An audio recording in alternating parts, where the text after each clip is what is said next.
Mga kabrigada ang Pilipinas, Japan at US nagsagawa po ng Multilateral Maritime Cooperative Activity sa Exclusive Economic Zone ng bansa. Brigada Kath Austria, ibrigada mo! Brigada Live Report! Nagsagawa ng Multilateral Maritime Cooperative Activity ang Pilipinas, Japan at United States sa Exclusive Economic Zone ng bansa.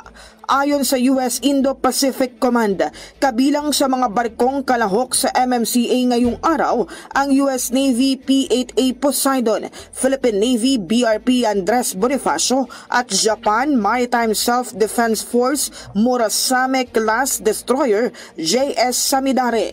Layunin ng MMCA na mapalakas ang kakayahan ng mga kaalyadong bansa at tiyakin ang isang malaya at bukas na Indo-Pacific region. Muling iginiit ng tatlong bansa ang kanilang karapatan sa kalayaan ng paglalayag at paglipad, gayon din ang paggalang sa maritime rights alinsunod sa international law.